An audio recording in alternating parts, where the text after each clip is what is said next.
Il ne se passe pas un mois sans que tu n'aies des boutons. Toute l'année, tu fais de l'acné, tu as des microkystes, tu perds confiance en toi. Et le comble, c'est que c'est pendant ta période de règles que ça augmente. Ça augmente et tu es perdu, en fait. Ça vient comme si c'était une invasion de boutons. Et le comble encore, parce que ça ne s'arrête pas là, c'est que tu te rends compte que tu as du mal à perdre du poids. Tu es tout le temps fatigué. Qu'est-ce qui se passe? Dans cette vidéo-ci, je te dis exactement ce que tu as et quelles sont les pratiques que tu devrais, les habitudes que tu devrais adopter pour essayer de changer la donne. Parce que c'est une condition où tu n'es pas la seule à le vivre, mais il y a des manières d'améliorer son quotidien. Tu as tout simplement de l'acné hormonal. Mais ce n'est pas tout, parce que tu es de ce type de personnes-là qui font ce qu'on appelle une résistance à l'insuline. D'accord? Pour contrôler et vérifier que tout ça est clair et que vraiment c'est le réel problème de ta peau ou de ton corps, de ta prise de poids, du fait que tu sois tout le temps fatigué et même de la poussée de poils, que tu aies une pilosité qui est un peu plus développée, ma chère, je t'invite à aller voir ton gynécologue ou à voir dans un laboratoire et de faire le test qu'on appelle HOMA, H-O-M-A. Ce test-là va te permettre de voir et d'évaluer quel est ton niveau de résistance à l'insuline. À ce moment-là, si ton cas il est positif, il faut absolument que tu revoies un certain nombre de choses. Si tu veux que je te fasse une vidéo où je t'explique un peu comment est-ce que tu pourrais gérer cette résistance à l'insuline, dis-le moi en commentaire. Il faut savoir que l'acné hormonal que tu fais est tout simplement un déséquilibre lié aux androgènes qui sont des hormones masculines, notamment la testostérone. Cette surproduction, n'est-ce pas, de cette hormone-là, associée encore avec la résistance d'insuline, si tu l'as vérifié auprès d'un laboratoire, va justement causer un déséquilibre au niveau de la glande sébacée. La glande sébacée, c'est quoi? C'est cette glande-là c'est cet organe-là qui permet la production du sébum. Le sébum, c'est une substance lipidique, c'est-à-dire qui contient du gras, d'accord, qui va permettre d'hydrater la couche cornée, d'hydrater la peau, maintenir l'élasticité et également protéger la peau contre l'invasion antibactérienne. Ce qu'il faut savoir, c'est que lorsqu'on a de l'acné hormonal ou qu'on fait encore de la résistance à l'insuline, cette glande sébacée va être stimulée. Et le stimuli qui est fait va créer une augmentation, n'est-ce pas, un gonflement de la glande sébacée qui va tout simplement empêcher le sébum de s'écouler normalement vers l'extérieur. D'accord? Alors, ce phénomène-là fait que on va avoir une partie du sébum qui va être logée à l'intérieur du pore et qui ne va pas pouvoir s'écouler. Et il va avoir une sorte de kératinisation, c'est-à-dire accumulation, n'est-ce pas, des peaux mortes au niveau de la couche cornée qui va empêcher, n'est-ce pas, le sébum de s'écouler naturellement. Et on va avoir également une invasion microbienne.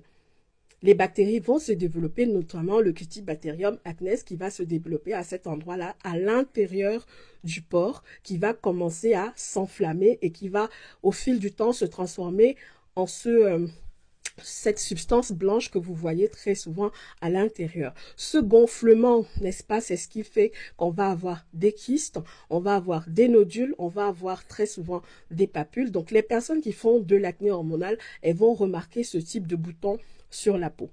Alors, ce qu'il faut faire et ce qu'il ne faut pas faire. Tu dois absolument éliminer dans ta routine tout ce qui pourrait être irritant, agressif pour ta peau. C'est essentiel et c'est indiscutable. Il faut éviter, quand tu fais de l'acné hormonal, d'utiliser des produits trop agressifs et des produits qui contiennent de l'alcool. Je sais que vous utilisez pour la plupart des lotions du marché qui contiennent énormément d'alcool. Ce n'est pas idéal lorsqu'on fait de l'acné hormonal.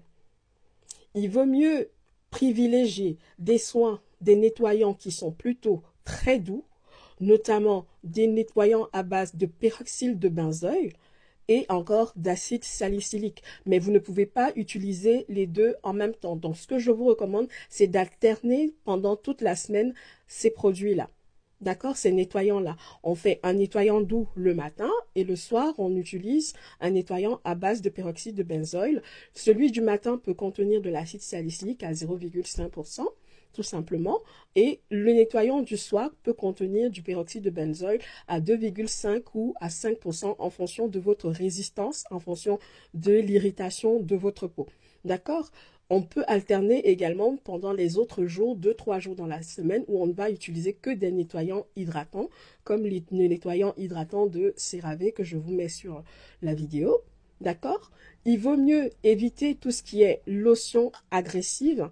Vaut mieux utiliser des essences ou des nettoyants qui sont plutôt hydratants, mais qui contiennent des actifs qui vont pouvoir lutter lutter contre l'invasion bactérienne et en même temps apaiser, hydrater, tonifier la peau en douceur. Donc, je vous recommande plutôt d'aller vers des lotions qui contiennent, n'est-ce pas, du Gotu-Kola, d'accord, de la Centella asiatica, encore appelée Gotu-Kola.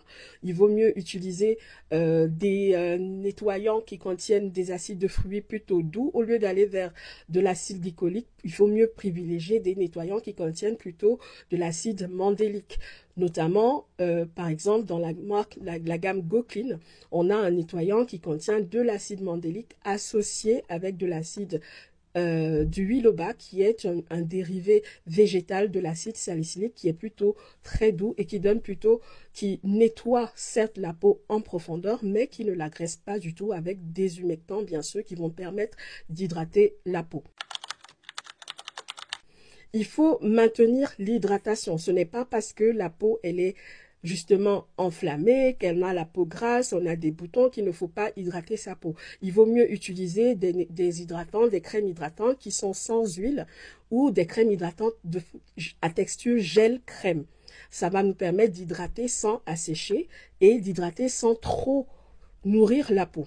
D'accord? Donc, tout ça, c'est un petit jeu. OK? Je vous recommande également, en termes de traitement, pour des soins du soir ou du jour, peu importe, mais en termes de traitement, 2 actifs phares qui vont vraiment changer la donne dans votre routine. Il s'agit du premier qui est l'acide azélaïque. Il faudrait que vous utilisiez une crème à base d'acide azélaïque entre 5 à 10% de concentration dans votre routine. C'est elle qui va aider, n'est-ce pas, votre peau à se rééquilibrer. Dans la gamme GoClean, nous avons l'Azeclear, la crème zéro défaut, qui est magnifique et que nos clients adorent. Nous avons également le rétinol. Le rétinol va permettre la régénération cellulaire. Il va lutter contre l'invasion bactérienne et franchement, ça va changer la donne pour vous au quotidien. Il vous suffit de rajouter du rétinol, une crème à base de rétinol. Soit vous voyez avec votre médecin qui vous met sur rétinoïne et vous allez l'utiliser 2 à 3 fois dans la semaine en fonction de la tolérance de votre peau. Ou vous utilisez un rétinol du commerce. Aujourd'hui, on a des restrictions au niveau de l'Union européenne où on ne doit pas utiliser plus de 0,5% de rétinol dans un produit cosmétique. Il vaut mieux aller vers des rétinols qui sont bien formulés. Il faut faire attention. Choisissez plutôt des rétinaldéhydes si vous avez la peau qui est très, très, très, très irritée. Comme ça, au moins, et le bakuchiol, le rétinaldéhyde, les bakuchiols, voilà la forme de rétinol que je vous recommande à utiliser 3 fois toujours dans la semaine et d'augmenter au fil du temps en fonction de comment est-ce que votre peau crée sa résistance. Évitez de percer vos boutons. Voilà quelque chose qu'on dit très souvent, mais que vous n'arrivez pas à faire. Du moment où la peau est naturellement irritée, le fait de percer vos boutons va plutôt induire encore l'irritation et l'inflammation, ce qui va notamment conduire à une hyperpigmentation post-inflammatoire. Et c'est ce qui va faire que vos taches vont avoir du mal à partir. Quand vous avez un bouton, vaut mieux utiliser soit un patch sur le bouton, soit utiliser une crème qui contient de l'acide azélaïque.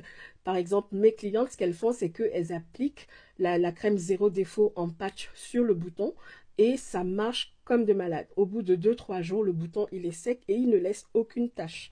Donc, privilégiez ce type de traitement au lieu de percer vos boutons parce que les taches induites par les lotions qui contiennent beaucoup d'alcool et le fait de percer les boutons vont prendre énormément de temps pour s'en aller. D'accord? Elles vont être difficiles à traiter. Mais si vous respectez tout ce que je vous ai dit dans cette vidéo, vous pouvez avoir des tâches qui viennent, mais qui vont pas mettre trop long. Elles vont rester là peut-être 2, maximum 3 semaines et elles vont s'en aller. Et vous allez voir que certes, vous allez toujours avoir de l'acné hormonal, mais vous n'allez pas avoir des séquelles d'hyperpigmentation. Parce qu'il faut savoir que la peau noire, c'est une peau qui marque énormément. Et ce que nous, on veut, c'est limiter au maximum ce qui va causer, n'est-ce pas, cette inflammation, cette irritation qui va nous laisser des taches. J'espère que cette vidéo vous a plu. Je vous parle dans une autre vidéo de l'aspect alimentaire parce que effectivement, il faut savoir que les compléments alimentaires peuvent énormément nous aider quand on fait de l'acné hormonal ou encore que lorsqu'on a un SOPK qui est le syndrome des ovariens kystiques. Donc moi, ce que je vous recommande, c'est déjà dites-moi si les conseils que je viens de vous donner vont vous aider. Si vous avez des questions, laissez-les-moi en commentaire.